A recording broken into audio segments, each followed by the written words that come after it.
Hello and welcome to the third edition of the Unconventional podcast. Today we have my mum on again. We had a successful first one and I really enjoyed it, so here we are again. You came to me and said you wanted to discuss a subject. Yeah, I mean, when we did the last podcast, we were talking about topics that I don't really know much about. But I wanted to definitely cover something I'm very good at, and that's depression.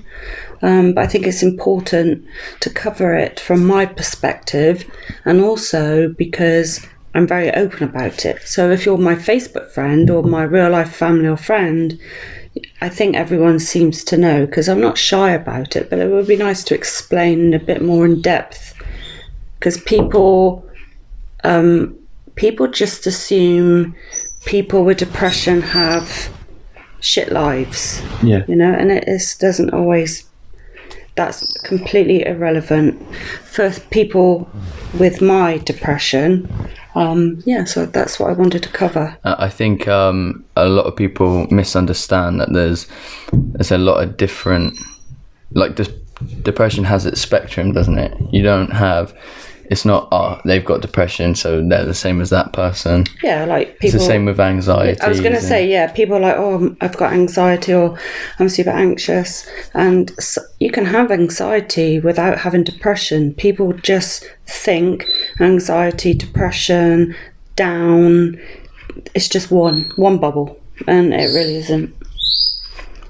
So where do you think it first brewed from? Do you know, I don't know. I mean, I have my own theories, because I think I first had depression. I remember being about 18 and something just wasn't right.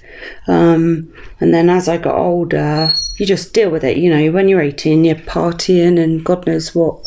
And then I think officially it was when I had you, Owen's fault. But I had postnatal depression.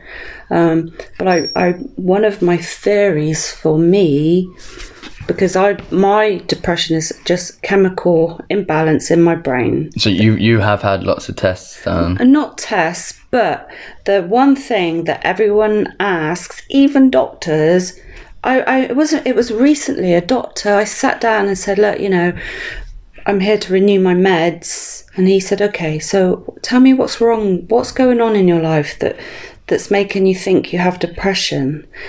And for a start, that blew my mind. And my answer to him was nothing.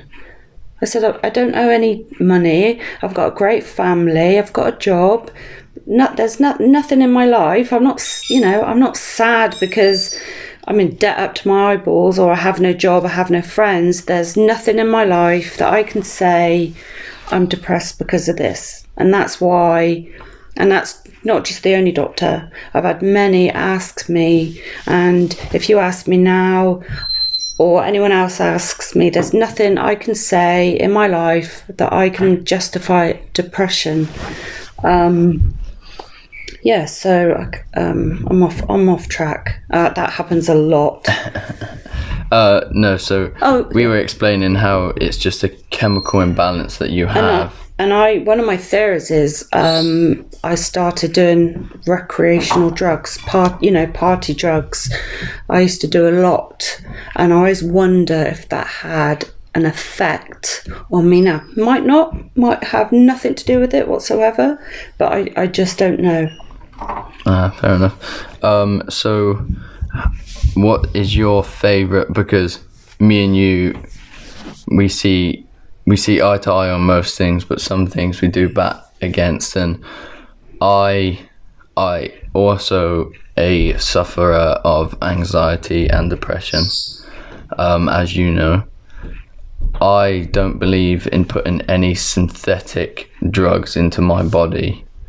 I think for me, not, no, and this is where what works for someone isn't going to work for someone else. 100%. And I think I'm battling things, and I think it's a mental game and that I can overcome. But I think for you, I think some of your issues are from situations. Yeah, 2 seconds. Yeah, so I think some of your anxiety and depression is from situational things. I think you also have a bit of PTSD, and I think that stems from that. So medication might not even help, because you have to, I guess for you, It's opening up that bottle. it's opening that bottle and it's dealing with each of those things, because medication is not going to stop those things from being there. For me, Like you say, it's a chemical imbalance. for me, for you, yours is, I think, situational. It doesn't take away. I think depression is depression, but everyone's reasons is different. I don't ever take away from yours. In fact, hopefully, I'm happier that you've got kind of that one, because I think when you're ready to face those demons, there might be a solution there. One of my doctors is amazing, and he said there's every chance I could be on mine for a long time. Me and Mark, we chat sometimes, and we're not sure that because I've been on medication for such a long time now, it would have that adverse effect to come off. Now I know I've tried counselling, many different areas of counselling. It doesn't change it for me, again, because I don't think that my depression comes from certain things that have happened in my life. You can tell when I haven't taken my meds. It's the best way I can describe it. When I'm not on my meds, is for some reason I have this. It's like a tidal wave of just immense sadness and despair, and I can feel it all the way down, and I'll see an advert on the telly and I'll just cry, and I'm like, what the I don't even know what's wrong with me. And then I'll be like, hang on a minute, and I'll check my pill box, and I haven't taken my meds for a couple of days. The medication I'm on, for me, they work very well, very short shelf life, but these are the best ones for me, and I've tried to not have them for a few months, and it'll get to that point where you're like, where's Mum, where's Jem, and I'm in a corner crying. But you ask me what's wrong, nothing, because there's just nothing wrong. Something is going on, nothing I control. I'm not thinking, when I was a child this happened to me. I'm not thinking, this man, money. I have no idea. Literally, I have no idea. You just don't know. No, because there's nothing wrong. I just, and that's the only way. I suppose that might make it worse, not knowing. Exactly, because the unknown is scarier. Yeah, because like I said, I've been to counsellors, so we've touched on an area of that area. We've touched that area, and actually, I accept every negative thing that's happened to me, because it's just, for me, my path is happened in this way. And the end of my path, well, not the end, but this is the end at the minute. I'm sat here with you, my son, who's given me a granddaughter and a beautiful stepdaughter. I've got the twins and daughter-in-law here. I've got the twins. I've got Ethan. I met Mark. I met all these people. And possibly one thing different in my life, even if it was a negative thing that didn't happen, maybe I wouldn't be here now. So I embrace everything that's happened to me, and I don't even think about it anymore. It's not locked away in a box. I've opened that box, looked at it, dealt with it. It's nothing. And that's why I truly believe mine's a chemical thing. So for those of you who don't know, my depression stems, I believe it started when me and my dad had a lot less communication, and I lacked that male role model, let's say. I know I had replacements, but you can have as many replacements as you want. No one's going to replace your own dad. Of course. And from then on, I think lots of things happened, and because I observe everything, and I observe it right down to the tooth and the nail. And that might make me see things wrong, but I'm just trying to. But I think I have my loss of faith in humanity. Humanity has been massive. You've seen some things that no one should see, and what you went through, and it blows my mind. And I just to touch on a couple of things, I had. So I worked as a park officer. Now, these guys are amazing. They do a great job. They don't get paid enough. I think any job where you have to wear a stab-proof vest shouldn't be a £10 an hour gig.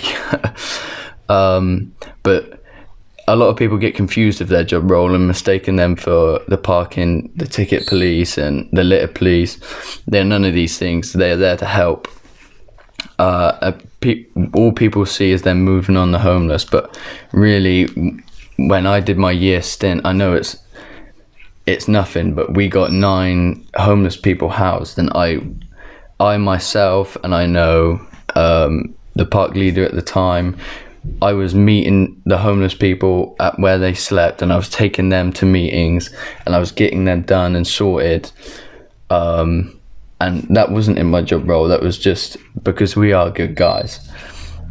But we do detain thieves, people who are wanted, people who are committing aggressive crimes in the city centre. We have a CBO area, which is the whole of the city centre. We have our CSAS training, which is police accreditation, which gives us our police powers to be able to search and to confiscate items. And I detained this one woman who tried sticking me with her dirty needle, and all I had over the radio, I distinctly remember it, is them calling Hep B, Hep C, letting me know she had hepatitis B and C. And her partner, who has previously seen me walk through the town out of my uniform and knows I had a pregnant missus at the time, threatened the life of her. It said, next time I see her, I'm going to stab her. And that's a giant hit, because one, I didn't live far away from the town at the time. I was living in Mutley, which it's not far at all. Didn't you say they were selling your address? I had one homeless guy, because of the drug dealer we helped put away. He lost his job because he was moving the drugs for him, and in turn was getting drugs for it. So he lost his source. So he followed me home and was trying to sell my address to other people. Bearing in mind, at this point, I was working day and night, so I wasn't there. When all these things pile up, and I had lots of incidences where they got physical, and everyone around would just pull out their phones and start recording. Yeah. No one cares, and a lot of these incidences happened as I'm arriving. So where 2 people have fallen out, or someone's jumping someone else, and I've seen people stamp on people's heads, and literally you've got 20 people around just recording it. Yeah. And it blows my mind, just because of where I stem from and where what my beliefs are, and I can't help but to help. I get that from you. My first run-in with depression, it wasn't you, because you were very good at keeping it from your kids at the time. Yeah, you have to be. And I was 16 years old, you remember. And I'm walking home from school, and there's a guy, he's just wailing, he's crying. I have no idea what's wrong with him, but he is trying to jump in front of cars and Bodmin. What they call us, like the fork of Cornwall, because everyone goes through Bodmin to get to everywhere. Everyone just drives through. So it's quite a busy road, and it's 4:30 because I finished school. Yeah. And then I'm on the other side of the road trying to talk him out of it, and he's saying his missus has left him, he's got nothing left.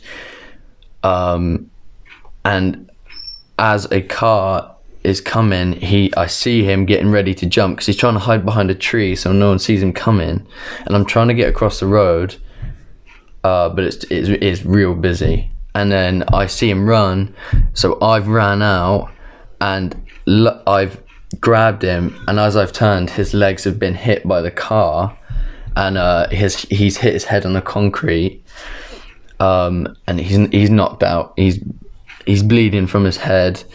He's been put in a recovery position. Now it's this little yellow car, and the girl steps out of it, and she says, "What are you doing?" And the guy goes, "I'm trying to kill myself." And the woman says, "Well, can you not do that in front of my car, please?" And that's like, what? Where's the humanity? Where is the, it's okay, we're going to get you help. Now, I'm a 16-year-old. To be fair, I just did my first aid. So I've put him in recovery position. I've asked the girl to ring 999. She didn't bother. She got in her car. But luckily, there was another passerby. I made them ring 999. As the police and ambulance have got there, I've because he sat up, he's tried to walk away, so I've kept him there. I've kept him still. He had a slight hematoma, but I think it was mainly cuts because he caught the curb. Luckily, the police they detained him. The ambulance came, and then I have no idea what happened to that guy after. I remember running home and then crying because it hit me shock, all at once. Must have been. And that was my first run-in with depression. I don't want to go into mine too much because I am in the middle of writing a documentary on everything. But I think it's crazy what the power of emotion. People call it. There's many diseases out there that don't wear a cast or a bandage or a giant plaster. And I think that's why some people, like myself, maybe like to... Some people will be like, why are you posting this shit on Facebook? Because sometimes that post on Facebook is my plaster cast, you know? It is my plaster. That's like a little bit of relief. Yeah, it's like, you know... If I broke my leg, it was in plaster, people would ask me, "Are you all right? Oh, what happened?" And that's fine, or it's obvious. But with depression and other hidden illnesses, you just don't have it. So sometimes I want to shout. I shout from the rooftop. And the other day I posted on Facebook saying, you know, sometimes I want to scream from the rooftop, and this is my rooftop, and that's the only way I can describe it. I don't want pity because there's nothing wrong, if that makes sense. I just want...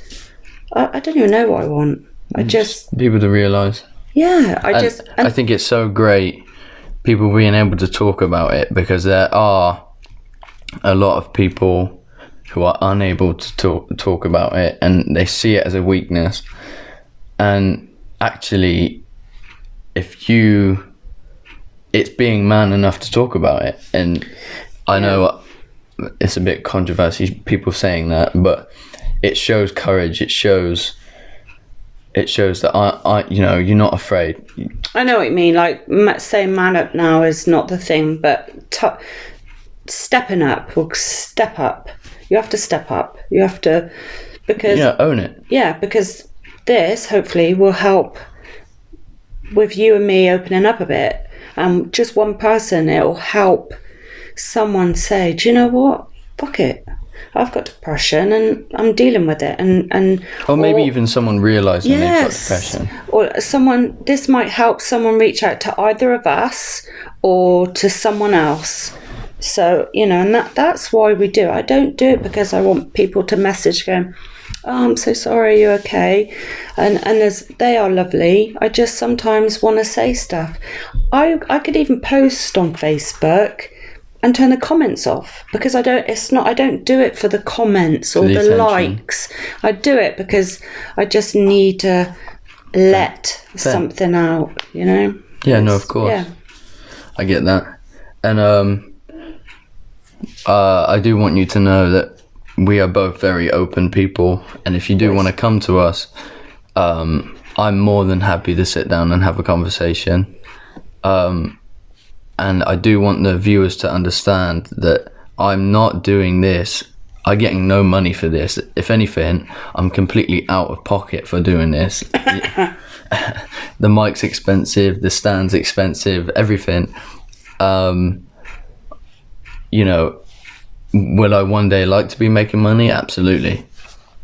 But I do believe in giving everyone a voice, and I think the little people, i.e. me, you, the people that work hard and still have no money. And the big guys don't care about. Yes. Our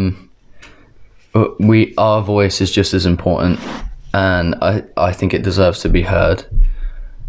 Which is why, if anyone can get here, I'm more than happy to let anyone come on as a guest. But back to depression and anxiety.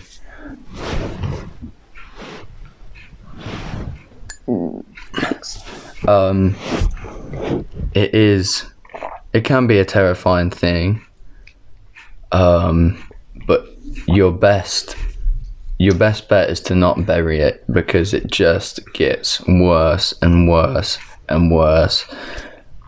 And then it comes out, and it always comes out at the wrong time. Or to the wrong person. And they say you hurt the ones you love, and it's so true. Because you do bottle it up, and then that the ones you love are the most comfortable. And actually, when I went to see my counsellor, and I used to say to her, do you know what, I'm always being a bitch, and I take out on everyone, and I've never had this before. This is a new thing for me. And she said it's because actually that's probably the safest person you've ever felt that safe with in your whole life. You know, so when me and Mark first met, you know, all these things were happening to me, all these emotions, and I had no idea what they were. And she said it's because this is probably the safest you've ever felt. But also, like, anxiety and depression are two different things. Massively. And I did want to touch on anxiety, because it's hard to say which one is worse, because they both have such negative effects. I think depression's more long term. I was about to say, yeah. And anxiety is there and then. If it just happens. Yes. You don't, and there's no escaping it. There's no preparing for it, because it just hits you.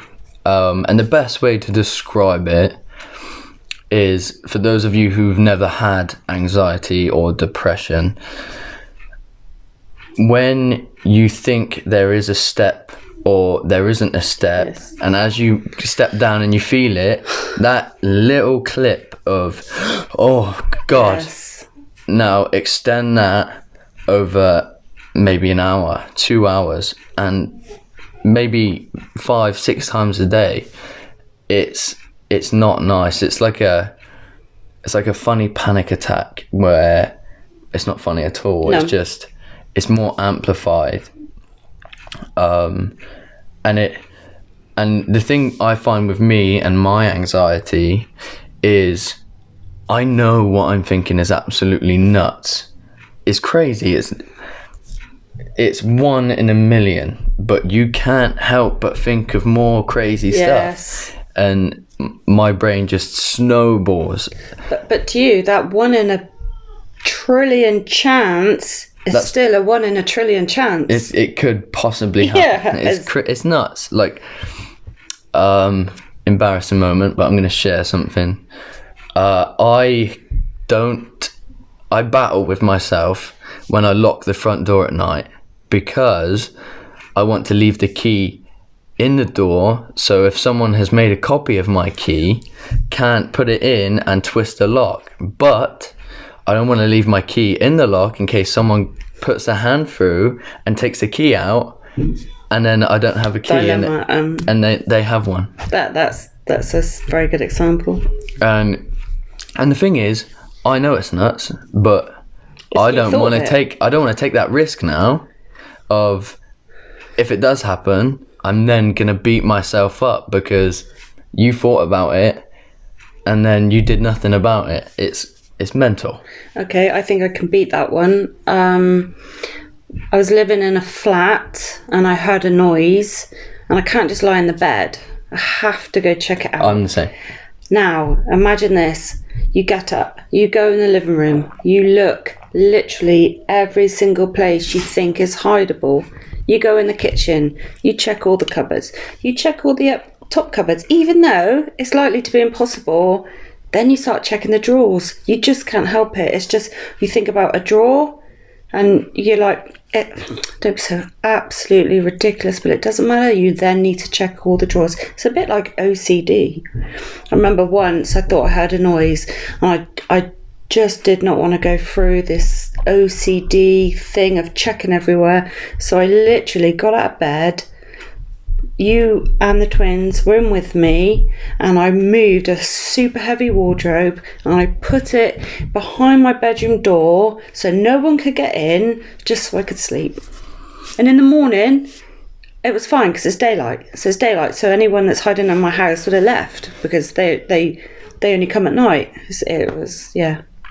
I'm not sure if the viewers have heard, but you've heard the banging, like just through the day. Oh, yeah. So this happens through the night, and I know it does.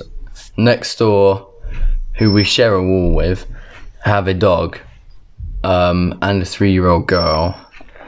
And next door that side, are roommates, but they're up late sometimes. And when they go up their stairs, I can hear it. Now, I know it's them, but that's never my first thought. Because it sounds, the vibration comes through the ceiling, and you're like, there's some guy in my house. And I have to run up the stairs because I know if I sneak, they might see me first. Yeah. So I run in like a maniac because I know that would terrify me if I was breaking in someone's house and they came in all confident and screaming. You would scream. You'd be like, what's going on?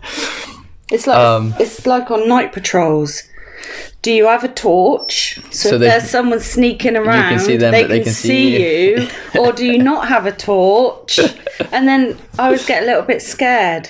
I mean, I use a torch now, and I literally talk. I talk to myself. Right. Splinter Cell is what is the zone I go in. We're massive game freaks, and there's a little clip, I can't remember what one it is, but he's telling his daughter not to be afraid of the dark, because the dark's her friend, because she can hide. And ever since then, I make sure I'm wearing as much black as I can in case I've got to hide and no one's going to see me. But I had a quick thought. Anna, our old next door neighbour. Now, I've got a couple memories from inside that house. One where Anna held me up with the knife. I can't remember how old I was, like 10? No. 11? I'm not no, Ethan hadn't been born. Like 8? Maybe. It must have been like 8. So our next door neighbour, I used to sleep around hers all the time. Yeah. Me and her son were best mates. Yeah, something just happened where she turned. And she just clicked. She hid our cats In her shed. In her shed for like 2 weeks. Yeah.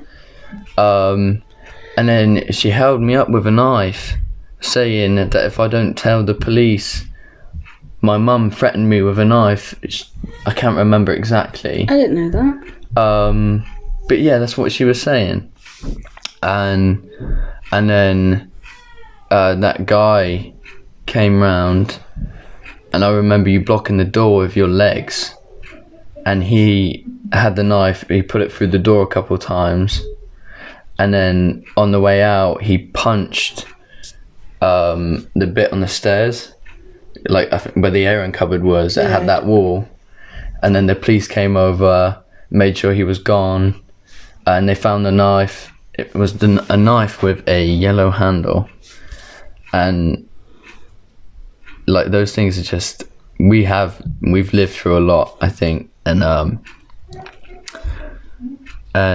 it definitely destroys my faith in humanity. I know it shouldn't, because I know there are lots of good people out there.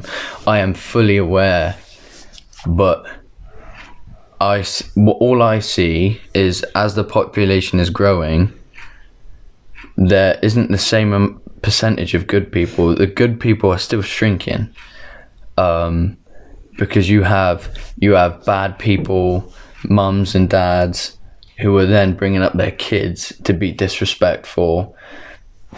And I see it now, like when I was working, on park, and the 13-year-olds, the 12-year-olds giving the police crap because they know the police can't touch them, which to me is crazy, because as I was a kid, that's a not scary policeman, but that's the policeman who I've got to behave extra for. And I would lose my mind if I heard any of you disrespect. But I would lose my mind if I heard anyone in front of me be disrespectful to anyone. It drives me mental, and I really, really dislike the way everything is going.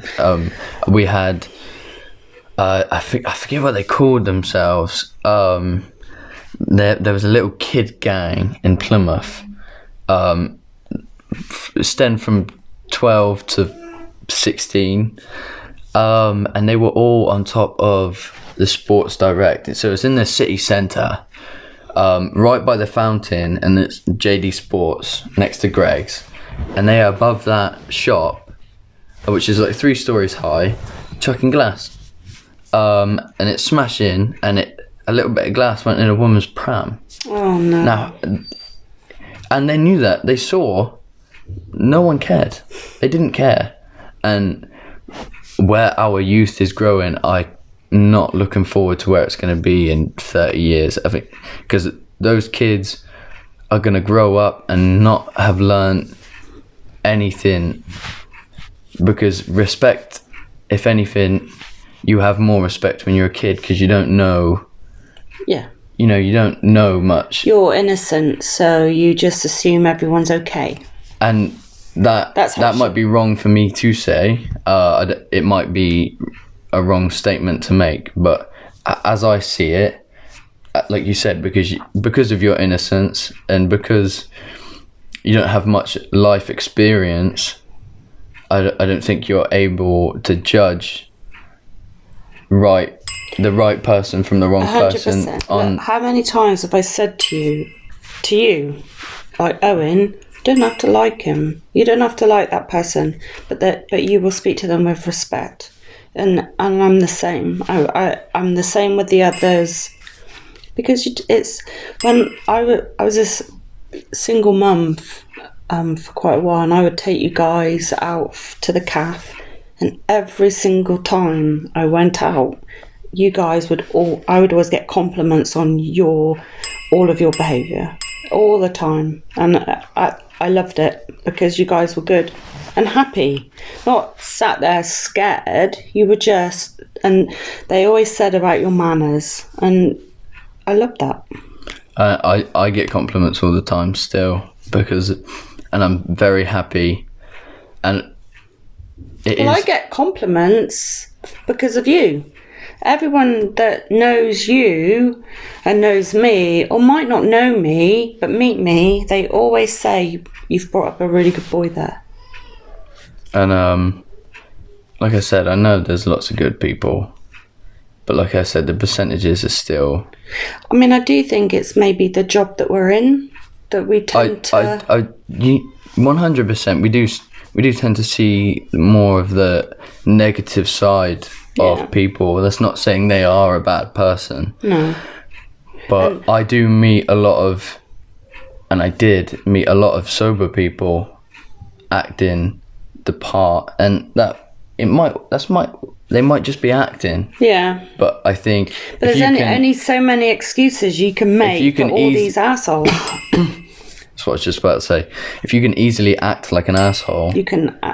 Then you are an asshole. If it comes easy, and you might be the nicest, you might be the best dad, but there is still that. I think there's an asshole inside of everyone. Of course there is. Oh, I can be a big asshole.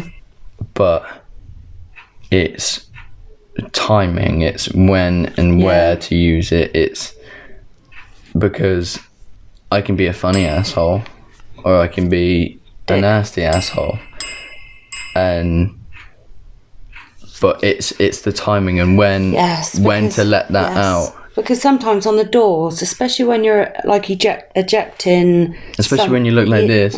Yeah, I mean, you're always going to be one of your insults. You're going to get thrown at is always 112.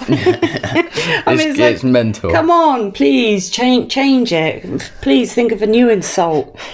But yeah, I mean, you're right. You start off being the cheeky asshole because half the time it works. When you can get, and I mean you, not as in a general, but when you can get some 7-foot giant guy dancing with you out of a nightclub who's just been ejected, there's a win right there. And that is what I pride myself on. And a lot of people wouldn't have seen that, and that is, I don't pride myself on the assholes I've beaten up, because I have beaten up many. I pride myself on getting the guy, while I'm kicking him out, to still enjoy himself. And shake my hand at the end and go, thank you for a good time, and then they go. And I've had that happen to me countless times. There's lots of people, and then the next time we have that mutual respect, and then, because that's what I tried to do on the front door. We're going to dorm and stuff now.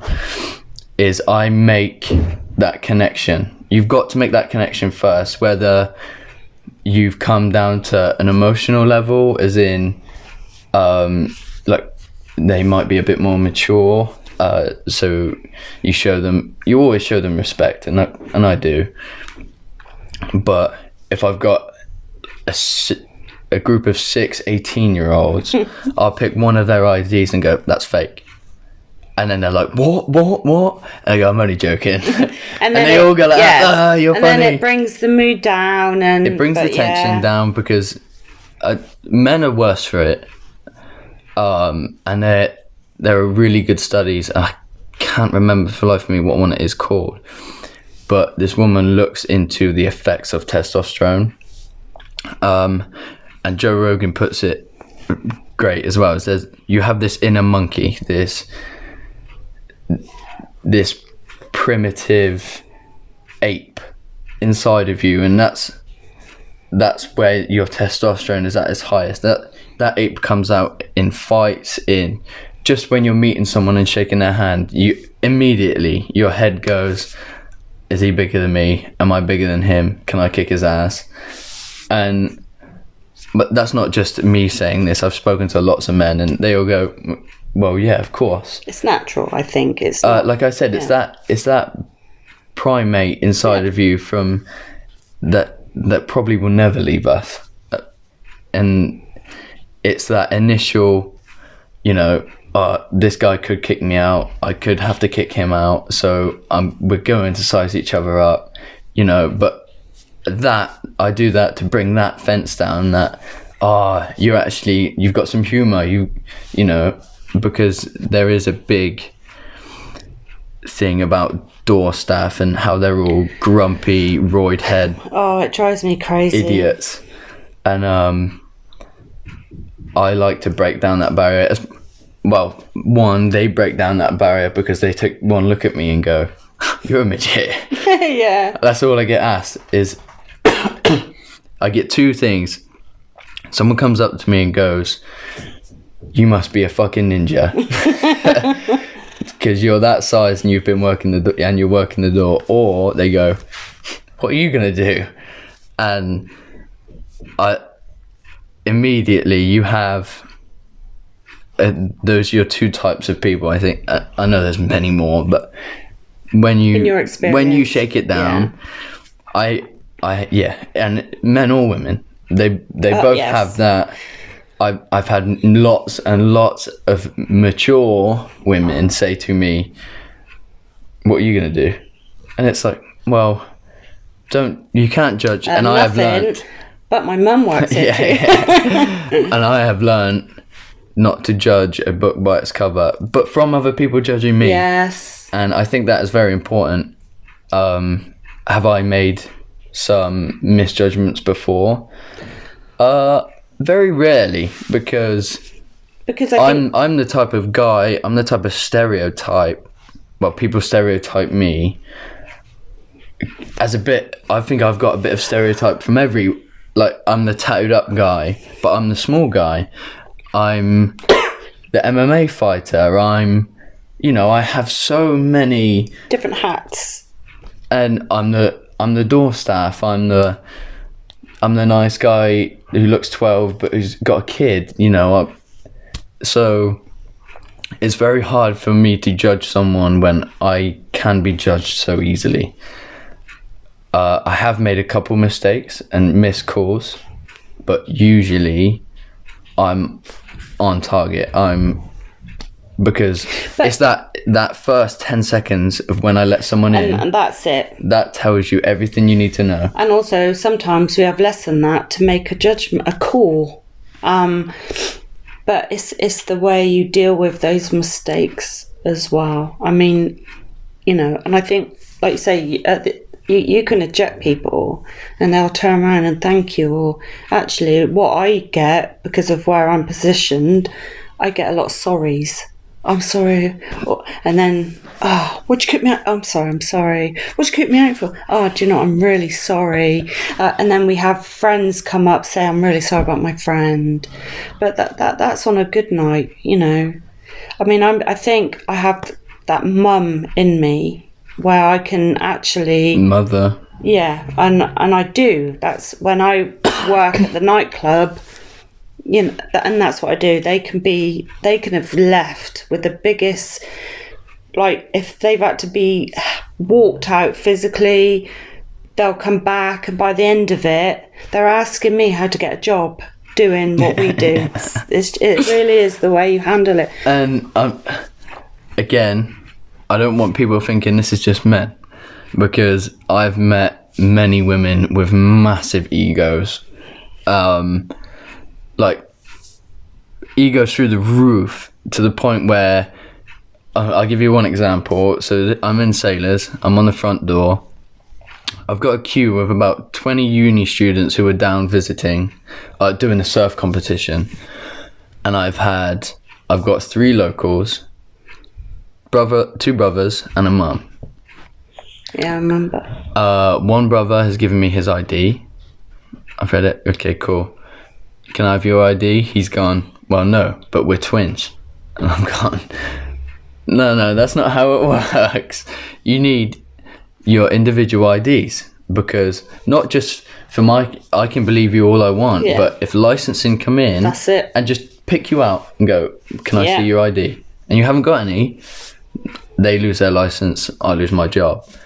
And bearing in mind, what people don't understand is it's up to a £20,000 fine for just one person. And if I had 20 grand lying about, I wouldn't be a doorman. Simple as. And he's kicked off massively. He's given me a whole load of mouth. After I've just said, "Just go get it, and I'll let you back in. I'll let you skip the queue, and because you've already waited, you've already queued up, and I'll just let you straight in. I need some identification. It's challenge 25.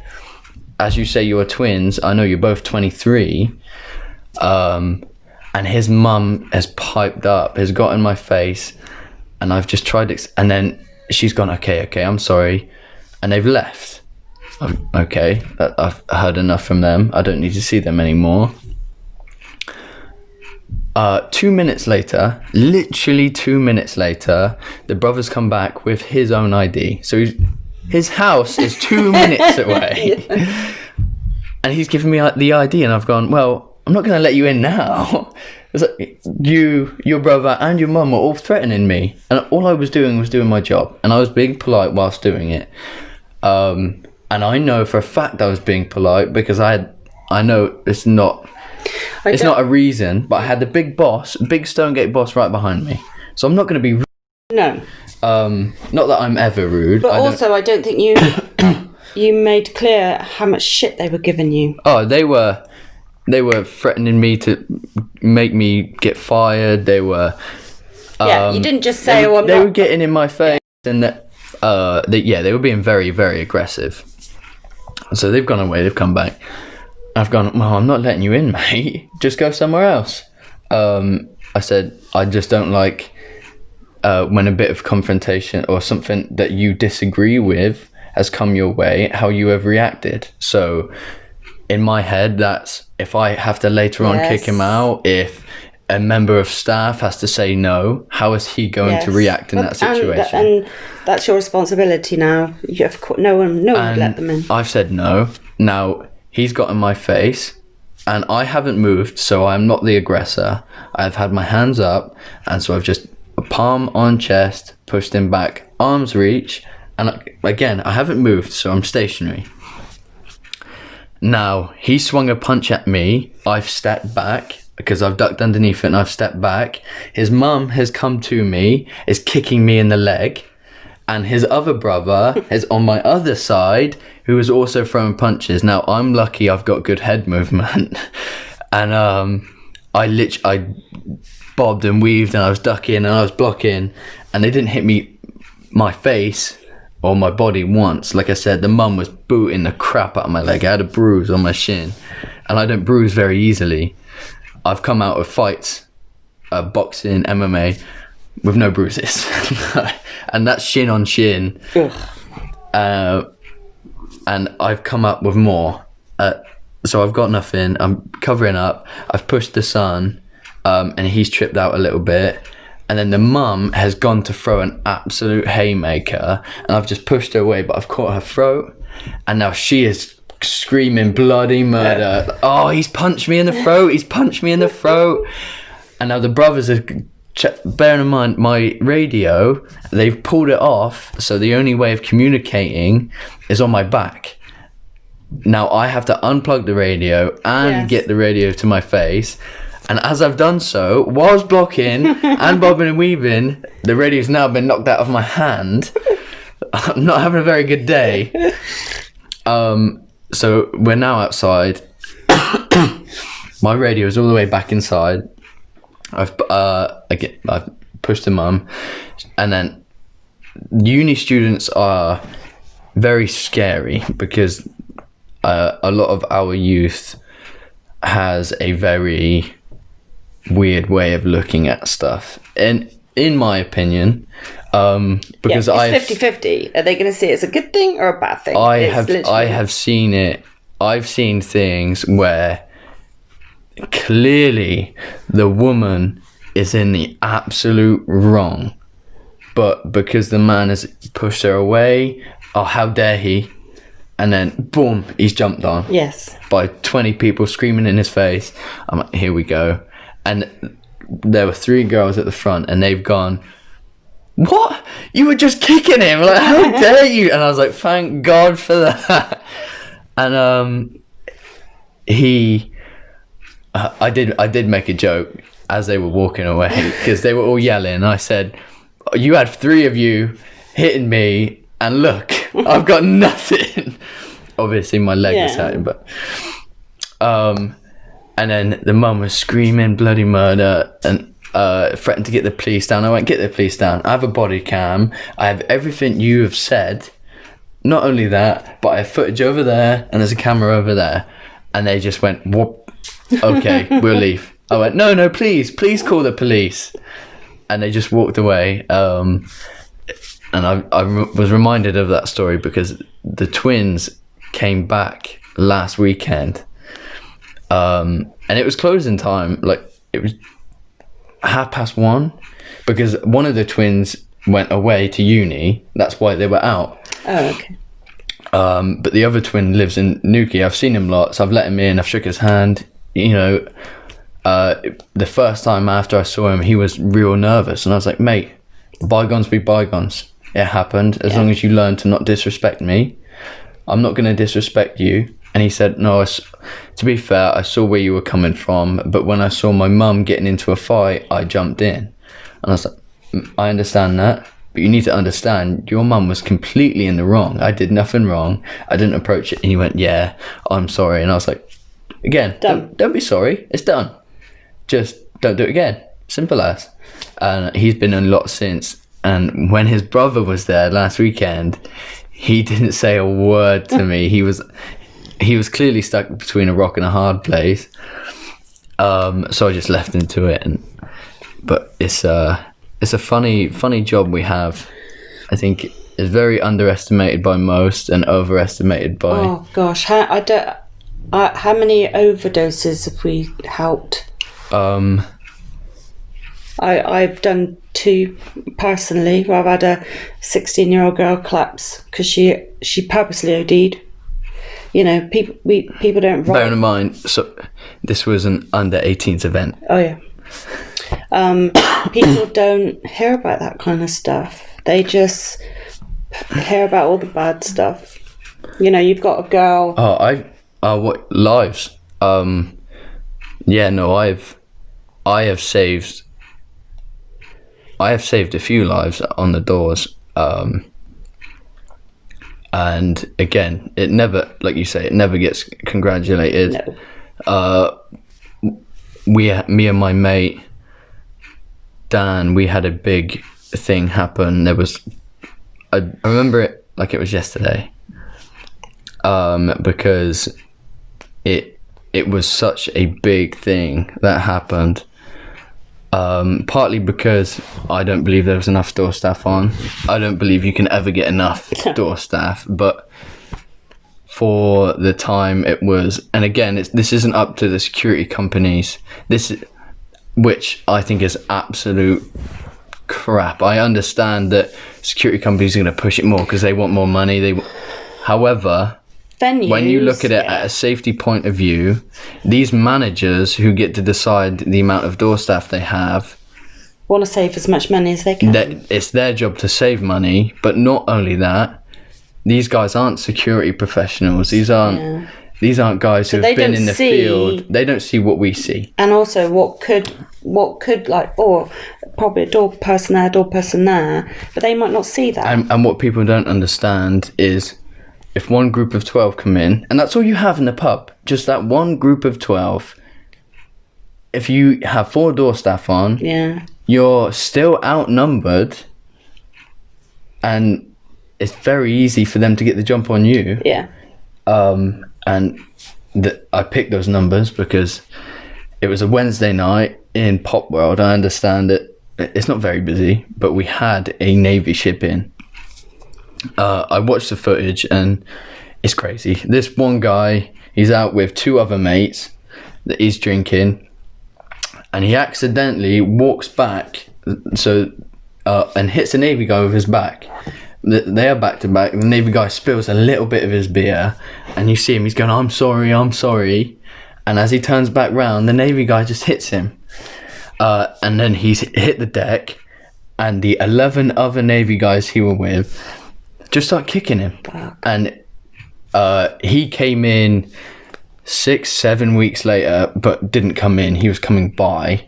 He had pins in his face still. He told us he had 6 broken ribs.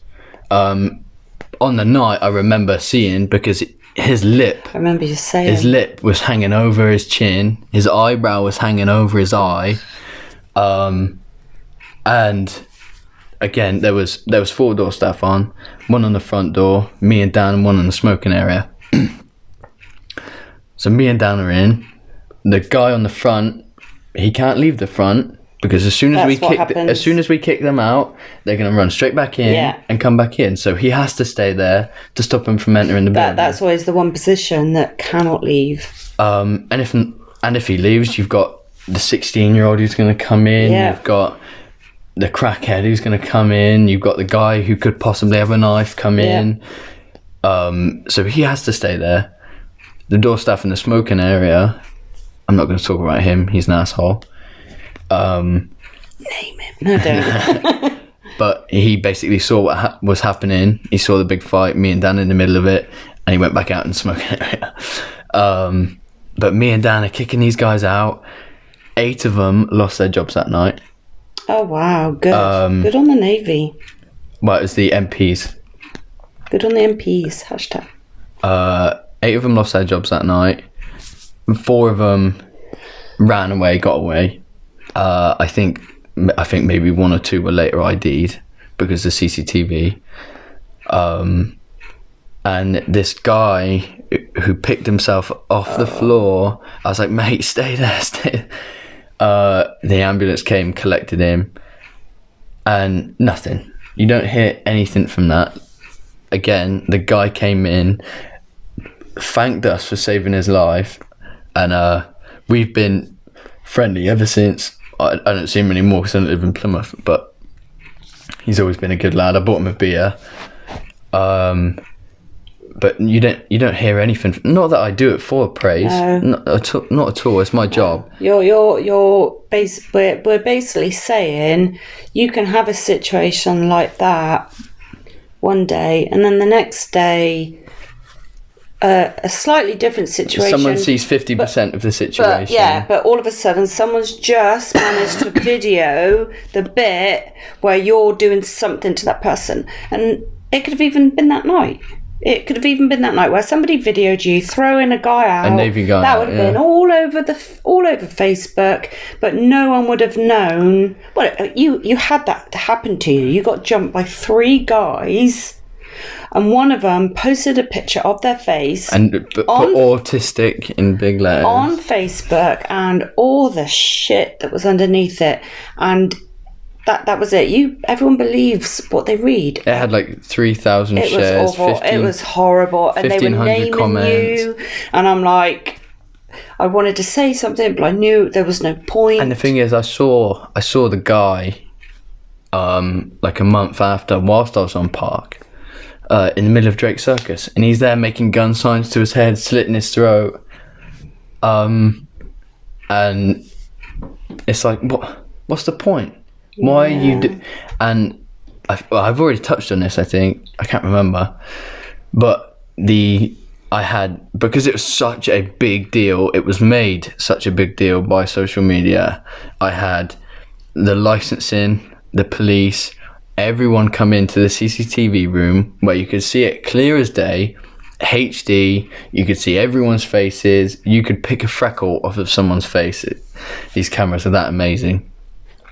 And they all turned around, looked at my boss and went, he handled that perfectly, and walked out. And when they got a phone call, because I'm real good friends with some of the police officers because I work really closely with them, they said that they turned around and said, you're lucky he's not pressing charges because you guys are the ones that would be in trouble.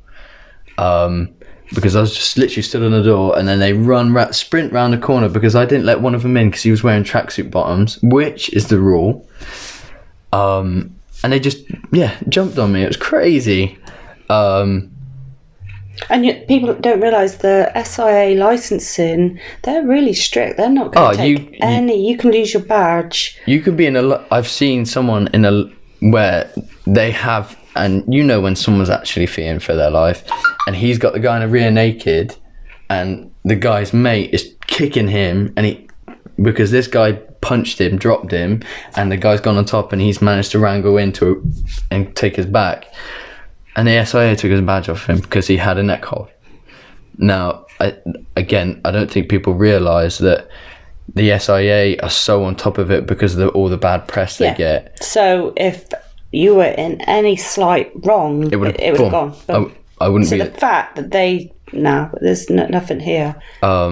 I had people saying, I've got CCTV of this, and I was like, where is it? But where is it on Facebook saying? People love from the licensing saying, right, guys, this is the footage, blah, blah. Obviously, you can't do that, but we never get GDPR. We never get that follow up. We never, and you're right, we don't do it for praise. Actually, we do it for that time that person comes in and says thank you for help. Or we've had our boss or post in our little private group, we've had this email from this girl's parents saying thank you to your staff for looking after my child. I mean, Owen gives me shit because sometimes I used to pick him up from work and he'd be like, who the fuck has she got in her car now? Because sometimes there would be some girl hanging out the club at 4:30 in the morning, barely any clothes on, and we just can't leave her. We'd be like, are you alright? Can you get home? And they might have no money for a taxi, or friends might have left them. So we're like, if you live local, we've taken them home, and we've even said to friends, you know, take a photo of the car if you want, so you know we're going to get this person home. But we've done that a few times. The world's becoming a more and more scary place, and I don't think the human race is ready for what the human race is doing to itself. I didn't want to bring up COVID at all, but this is going to make or break everyone, because all the people, there's families out there, and I don't care. I don't judge. I don't care. I've done it. But there are families that will spend thousands and thousands of pounds on buying all their kids all this crap. And a lot of us did. And I thought, do you know what? Come Christmas, you're not going to be able to get all this stuff. Because, you know, obviously no one knew how long this was going to last. Argos didn't have much in stock. You couldn't get it, you couldn't go shop, and I was like, do you know what, it would be great to have a Christmas where actually you couldn't buy all this crap. Well, people are so materialistic. Yes, I just want everyone to appreciate family, and I was hoping something like that would happen, and I think it will. I think it'll make half of the people appreciate other stuff, what they've got. Yeah, and that's what I want to come out of this situation. Albeit, whatever's fake or real, whatever's happened, we are living life as we are right now, and it's how we come out of it. And I think we can all change and grow from this, whether people don't believe this shit, or people don't believe that, or people are taking it too serious. There's something we can take from all of it. And I imagine there's a lesson to be learned in every mistake made. Yes, and I also think that people with anxiety and depression, this has probably really screwed people's heads up. Like, especially if you've got anxiety, some people, they don't realise that they need to go out regularly, because if you're stuck in, going out then becomes hard. Well, humans are a social... I need a pee so bad. Are a social animal. Let me get this out first. And the worst thing you can do to a human being is not put them in prison, but you put them in solitary. Because we need social interaction, and that, I think people mistake how much we thrive and benefit from those things. Just go. Thanks. Oh, my back. Where were we? I don't know. Maybe we can cover what might help people. So for me, not just exercise, but there's certain things that I love doing. I love lifting weights, whether it's... Exercise. Who? Which is exercise. I know, but okay. I think when people hear the word exercise, they just imagine people... Running. Yeah.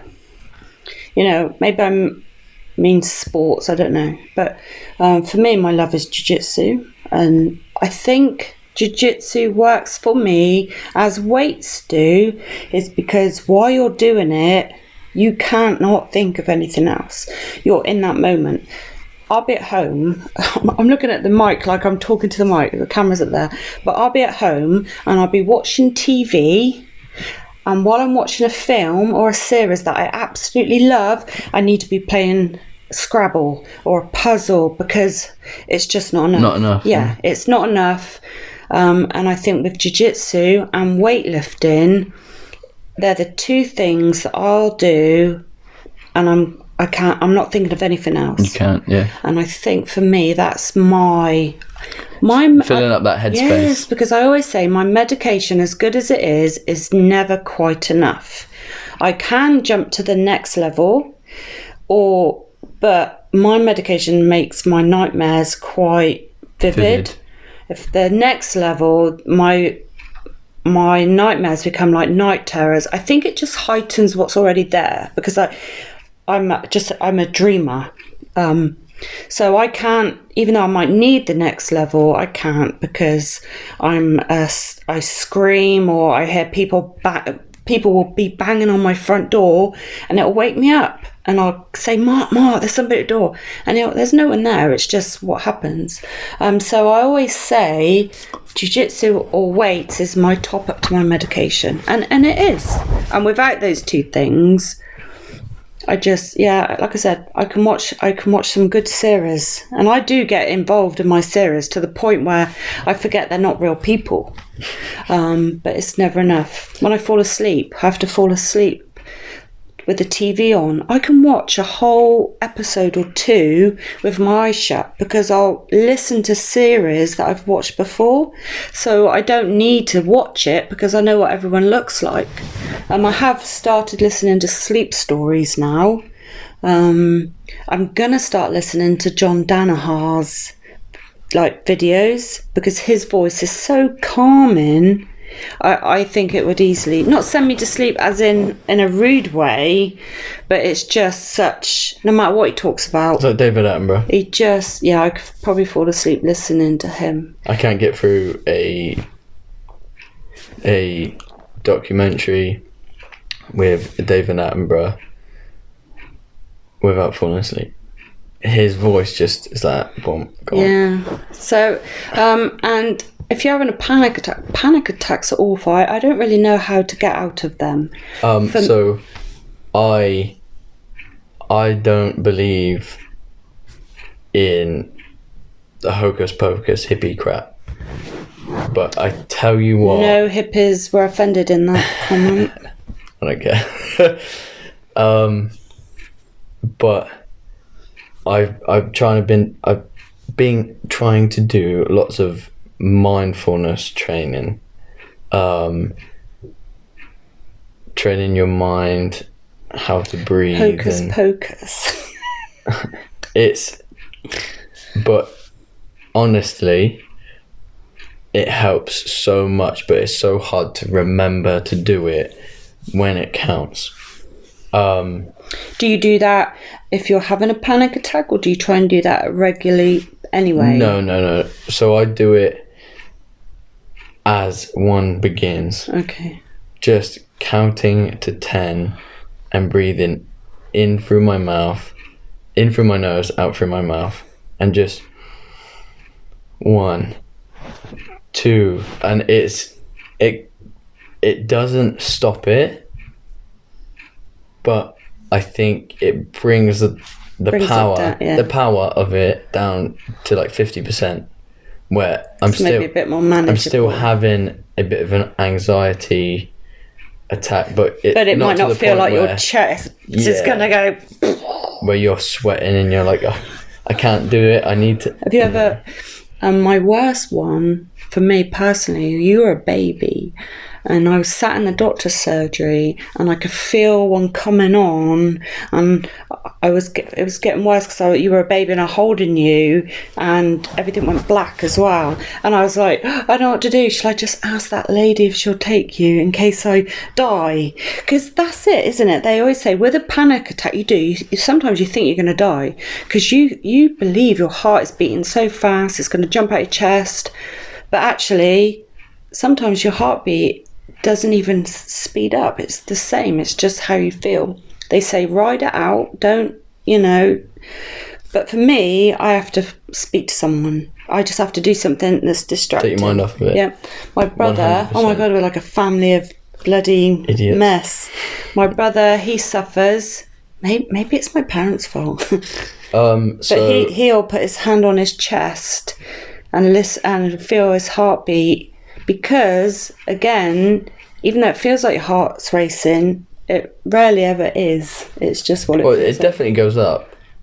Your beats per minute definitely But I don't up think it goes as fast as you think. because it's a shot of adrenaline. Yeah. You're getting that, your adrenaline is being rushed, your energy is up, you're hyper observant, you're almost in that fight or flight state. It's like having 4 energy drinks in a go. That's why I describe it. It feels like, Well, like you're in that Yeah. fight or flight, but there's nothing to run away from and there's nothing to fight apart from what's going on in your brain. And I watched a very interesting thing on Netflix. It's called Explain, The Mind Explained. And the way they described it is your brain is an association machine. So where, let's say, you give a child is good and you give them a toy, they're associating that good behavior with getting something good. So oh, my phone was on. Sorry. Oh no. Sorry. Oh shit. what? Somebody was picking up something, but I had my phone on silent. So they didn't pick it up? No, I don't know. You've got kids at home. Less important. I know. Kids. Oh, bugger.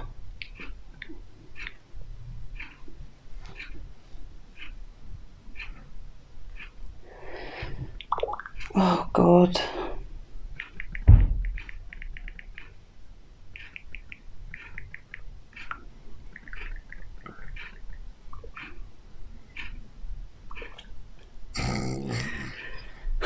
Fuck off. Oh, I hate people being mad at me. Oh, man. Are you pissed? Do you know this person? It No. doesn't matter. Did Stop you caring. find it? I know. I just can't help it. It's just he's not replying. And? You made a mistake. You apologised.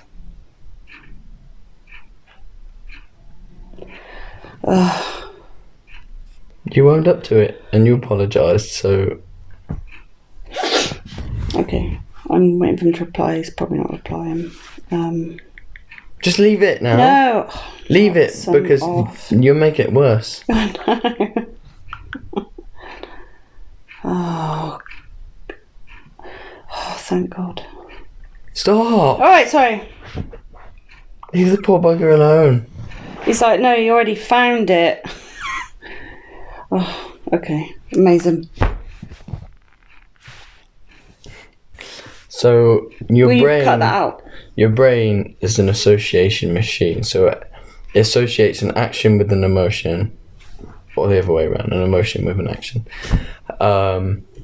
And they say this is where anxiety stems from, is it associates, and they don't have to be connected in any way, but if a certain word, have you ever been reminded of what you were going to say, or a memory just by looking at something or someone's... All the time. That is exactly what it is your brain has associated that word, that object, that thing with this emotion and this memory. And sometimes the connection made between the two, that doesn't make any sense whatsoever. So let's say you have an ex, he has cheated on you, but You found out while you were eating marshmallows. And every time you see a marshmallow, you will have that anxious, without even realising sad feeling, without realising that's why it is.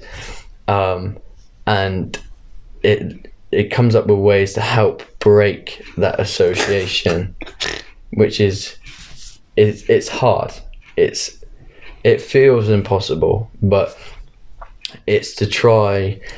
And so one of the ways is putting yourself in that state, making yourself anxious and dealing with it and making it, and just basically you just battle it out. And don't worry, it's not the snake. And battling with it and changing it. This is what I got from it. Am I that boring? But we're talking about ways of how to deal with it. Yeah. And what do you do? What do I do? I sit there, I suffer, and wish and ask why it is me. But personally, I like to come, because I know I think I am different from most people, because I know what I am thinking is absolutely nuts. I'm not, and I argue with it, and I say, why the hell am I thinking this? It's crazy. It doesn't make sense. It doesn't add up. But then you argue with yourself, because then you're going, I argue. It's that I find it with the small things. I say, but, like the key. I say, but it could happen. But with the big major things, like, I don't even have an example. Oh my God, like, do you think, actually, I could be driving, and what if I see a meteorite and the world just explodes? No. Okay. Because this is where I'm realistic. If a meteorite is coming and heading its way, I'm dead. So I know, but that's what I'm just saying. So I think that a fair amount. No, I meant big things, as in maybe relationship things or things to do with work, because I get an anxious feeling before work just because I don't want to be there. I work because I got to pay bills, because I like my boss. Yeah. I was gonna say, it's not. I don't work because I really enjoy going to work. I enjoy socialising with that group.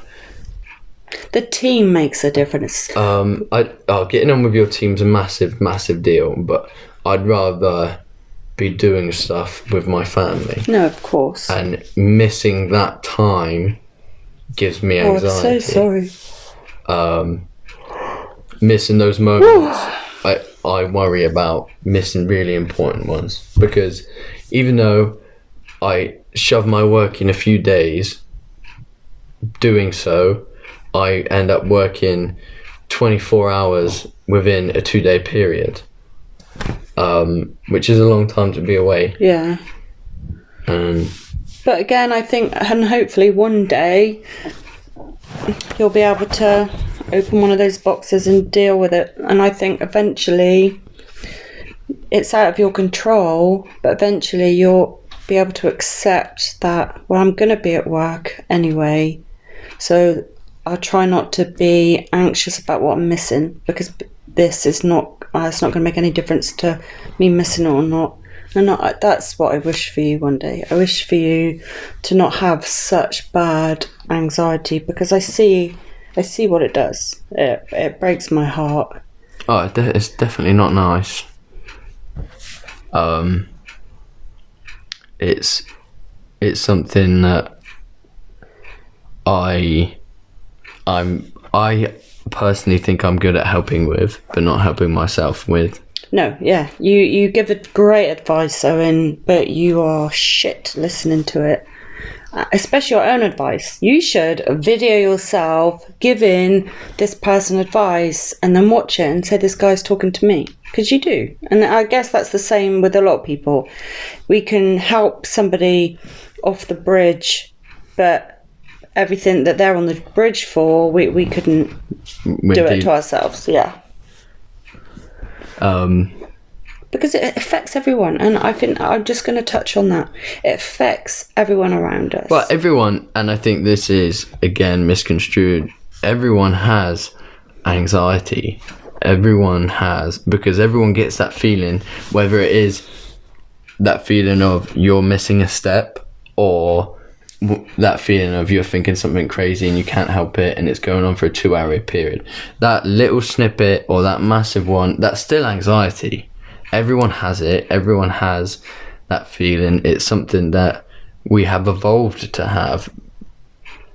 We may have too much of it. It's almost becoming the new norm. We have it for defense. Yeah. You know, that worry, that panic, that adrenaline rush, that fight or flight. Whether you are fighting or flighting, that's still an anxiety rush. Whatever you're using that adrenaline for, that's still what it is. You don't have to be diagnosed with anxiety to have it. Like, we all get it. Sometimes it could be before a competition, for a fight. Well, yeah, that's anxiety. Your first day of college, everyone gets it. And just know that there are people out there, and I think, as cheesy as it is, it could always be worse. There's, as much as it doesn't help knowing that there's someone worse off than you could always have it worse. But sometimes that helps you snap out of it. Like, since your sister got ill, you need to appreciate what you have got. And everyone listening to this podcast, you have access to the internet, you have access to free healthcare, you have access to food, water, you have a roof over your head, you have heating, electric, and all these things that we are taking for granted. Sometimes we need to remind ourselves that there actually are people out there that don't have electric, literally don't have a roof. Nothing, with a house made of mud. And I know that's not you, and that's not our country, whatever. We've seen it. We've both worked around the homeless a lot. Well, and even just traveling, when I went to Thailand, the good quality house, that house with the flat screen TV, that house is made out of corrugated iron. Now, that's crazy. They have a floor of dirt and sand, and electrics out in the open, and I think people do. And you see them happy. They are happy. People do take a lot for granted, and sadly, social media, I think, has a lot to do with that, and social media has a lot to do with anxiety and depression, because so I only use Facebook now to either promote this or for work. I don't go on it in my spare time, and after doing so, I feel so much better. I feel so much happier, because I don't know what it is. I don't know what it is with us, as in the human race, but we love negative stuff. We love negative stories. We love seeing people in pain, and we might not get enjoyment, as in it makes us happy. It makes some people happy. But we like to watch it. But we do like to watch it. We almost have a lust for it, and this is where the media aren't going to turn down money. They're not going to promote happy stories because it makes people happier. Well, at risk of losing money, and we keep feeding into that as a society. Coming off the subject, I just want to talk about this before I go home to sleep, ready for work. if you're listening to this podcast and you are a friend, a relative, a partner, a child, a son or daughter of somebody that is dealing with depression and anxiety, obviously we won't know how hard it is for you, but we have some idea. You know, we know how hard it is for our loved ones, especially our boyfriends, girlfriends, our close partners, what they're going through. And you guys also need to talk to someone, because it is hard. It's hard on that we take stuff out on you, not horribly, but you know, not out of maliciousness. No, yeah, and it never really is. But they see us cry and scream and shout, or sometimes if I miss my meds for a few days, when I take them again, my pills make me feel super dopey, so then I'm pretty useless. And I think people forget our partners that have to pick up those pieces. Or partners that don't, and maybe should be. I'm not saying that they have an obligation to, but if you see yourself committed to someone, you do have to take on their baggage as they take on yours. And I think people need to realise that support system is so Huge. important for anyone. You can be about anything. You can be the happiest family with no depression, no anxiety, whatever. A support system is still very important. Paramount to everything. Knowing you have that thing to fall back on, those people who are always going to be there no matter what. And it is good to remember and maybe tell yourself and push yourself to be helping this person, you know. And it's hard, because for those people, again, we don't wear a plaster cast, we don't have our arm in sling, a big bandage. It's hard when they can't see it. They can only see us react. But just, so reach out to somebody or us. Or if you want to ask us how our partners deal with stuff, just ask. We just need to help one person. I'm very good at wearing a mask. I'm very good at letting people not know. You're my mother. I know, true. And that's why you don't deal with shit. That's why, because when you open that box and deal with it, you're not going to be able to hide it. Yeah, but my problem is I feel socially obligated to be wearing that mask, whether I am at work, because when I am at work, I may have very little power, but I'm still in a position of power. No, of course. I'm still that person that if that girl gets hit or that guy is falling out, they still come to me. I think, again, that's what people don't realise when people are on the door, is when you're in shit, who do you run to? Yeah. And also on the door, you're constantly on alert, and that's actually tiring. But that's all I do, is I analyse. Yeah. Even when I'm home. Yeah. And that's what my anxiety is. I'm just constantly boom, boom, boom, boom, boom. My daughter's got that in her mouth. If she falls over and that's going into the back of her throat. You've already had her in surgery, having something removed before she's even put it in her mouth. There's a plug poking the wrong way. She sits on that or something, you know. And especially having a daughter and having my fiance, it is, I do feel socially obligated, and this is where male suicide is so much bigger, is there is this social stimulus of men need to be, and it goes back to you saying about this primitive thing that they have 100%. inside them, and that's why their pride, completely. And I think they need to, men, it's okay to cry. It doesn't make you weak by reaching out to somebody. It's, in fact, think about the person that you're helping, because if you reach out to someone, maybe someone else will reach out to someone. Yeah. And that's all it's going to start with, is this domino effect. And once, let's say you have an idol, he's this big brute, no one famous, someone in your family, he's the tough nut, the big bold guy with all tattoos. All it will take is for them, because if you see them go to someone and you're gonna go, oh right, well I can do it.